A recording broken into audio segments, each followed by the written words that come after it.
time when we think everything can be cured by a medication. If you want to talk about a performance-enhancing culture, let's look at Viagra.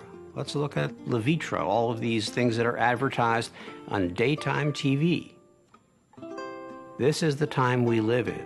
We believe that modern medicine can make us supermen. If our favorite ball players have succumbed to societal pressures to improve themselves, they are no worse than we are. People get upset. Who in the whole country wouldn't take a pill to make more money at their job? You would. Hey, there's a pill and you're going to get paid like Steven Spielberg, you would take the pill. You just would. In the 10th inning, you do explore the darker sides of the game, some you just mentioned. But as a fan, is it painful to kind of see different things that have maybe tainted the game in a way? Well, you know, it's painful to have to relive it, but at the same time, when we make our baseball players human, they make them more accessible. When we make them these impossible, perfect heroes, they're not. They're just human beings like you and me. Then that makes it a little bit more difficult. So one of the things that the steroid scandal did, I think, is it made everybody understand how fallible these players were. And, you know, look, we live in a pharmacologically inclined culture. We give our kids pills to do better in school. We take pills to go to sleep, to wake up, to do better in the bedroom. I mean, this is the age we live in, and suddenly we're shocked, and outraged when our players take pills. I'm not excusing it. I'm just saying, what if we understood and extended to baseball the same kind of sympathies we extend to our friends and our family members? Rather than idolizing it. Rather than, if you make them impossible idols, they're always disappointed and always fail. I mean, we think that the earlier age was, no, the media was different. I mean, Babe Ruth, Joe DiMaggio was, you know, sort of, we'd consider him rude today, you know, and not cooperative. And he was considered dignified and elegant. But Barry Bonds, because he doesn't talk to the press, is bad. He's a very complicated character. He is brilliant. He is blessed, and yet he gave the impression that his life was a burden, that the gifts that he had somehow just wore him down, and that he couldn't stand for people to be in his space. I've come to believe that we should never get to know anybody too well. And I think that we got to know him too well. I think if we apply the same standards to everybody, we understand how complicated it is. The hardest thing in sports is to hit a piece of hurtling cowhide coming at you at 100 miles an hour with a piece of turned northern ash or maple.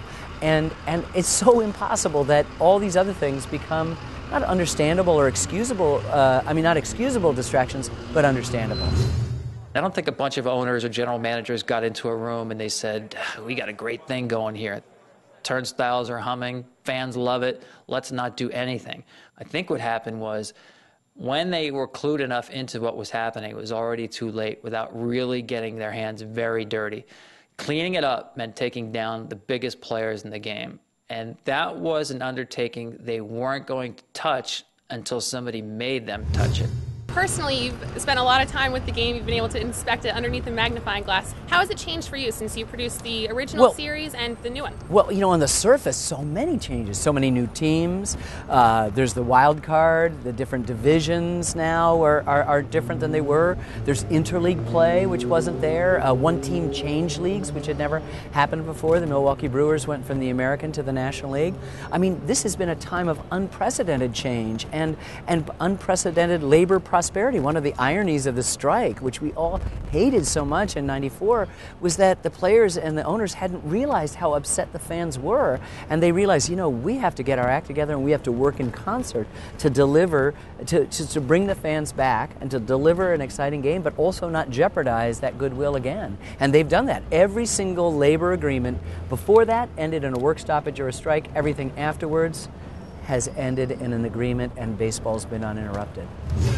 Some suggested Bonds should retire rather than presume to play long enough to break Aaron's record. And as he approached Aaron's record, every game was sold out, not just in San Francisco, but Chicago, in LA, every city the Giants went into couldn't get a ticket for those games. So those fans, I don't think, were hoping he was going to retire before he got to their city.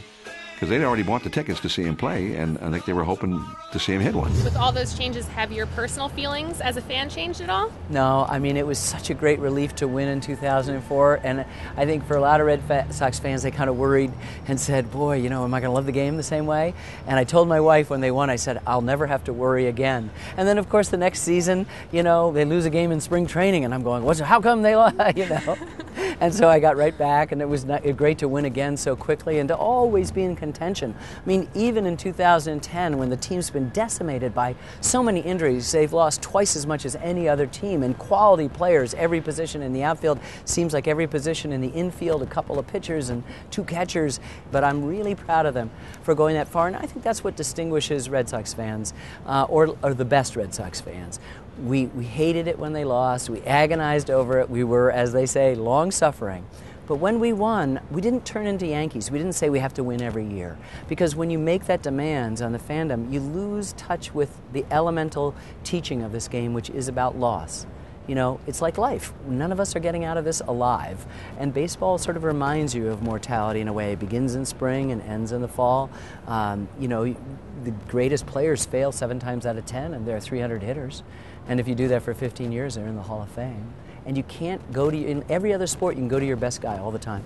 Baseball, you know, David Ortiz comes at bat once every 9 times, except in the National League, unless he's playing first base. This was the strike of the millionaires versus the billionaires. And people had just had enough. No one knew what revenue sharing was or salary caps, or all they knew is that there were 2 entities of really rich people that couldn't get it together.